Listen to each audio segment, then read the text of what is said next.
તો દર્શક મિત્રો, ચેતર વસાવાને 3 દિવસ માટે હંગામી જામીન મળી ગયા છે। તેઓ 8, 9 અને 10 તારીખે જેલની બહાર આવશે અને આ 3 દિવસ માટે મિત્રો લોકો દ્વારા કહેવામાં આવી રહ્યું છે કે મોટી બબાલ થવાની શક્યતાઓ છે। તો મારા ભાઈ તમને જણાવી દે કે આવું કંઈ થશે નહીં, કેમ કે કોર્ટ દ્વારા તેમને કહેવામાં આવ્યું છે કે જો તેઓ બહાર આવતા કોઈ બબાલ થશે અને તેમનું તેઓ ભાગરૂપ હશે તો તેમને ફરીથી જેલના સળિયા ગણવા પડશે અને તેમને જેલમાં જ રોકાવું પડશે।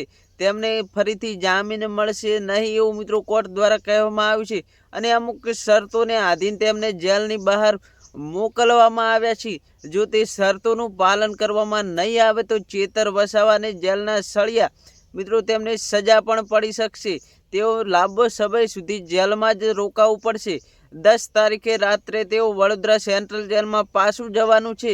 ત્યારે મારા ભાઈ તમને જણાવી દઈએ કે 11 તારીખે તેમના જે કેસની સુનાવણી થશે ત્યારે જ કોર્ટ દ્વારા તેમને જામીન મળશે કે નહીં મળે કાયમી રૂપે એને ચુકાદો થશે। મિત્રો તમને જણાવી દઈએ કે આવી જો કોઈ બબાલ થશે તો ચેતર વસાવાની મુશ્કેલીઓ જે છે તે વધી જશે, કેમ કે આવી બબાલ થાય એવું ચેતર વસાવા ઈચ્છે નહીં। સંજય વસાવા અને ચેતર વસાવા સામે ફરિયાદી છે। ત્યારે મિત્રો તમને જણાવી દઈએ કે આવી બબાલ થાય તો ચેતર વસાવાની મુશ્કેલીઓમાં ખૂબ જ મોટો વધારો થઈ શકે। મિત્રો તમને શું લાગે, કોઈ બબાલ થશે કે નહીં થાય? કોમેન્ટ કરી દેજો। વિડીયો ગમે તો વિડીયોને એક લાઇક કરજો। ચેનલ પર ન હોય તો ચેનલ સબસ્ક્રાઈબ કરવાનું ભૂલતા નહીં।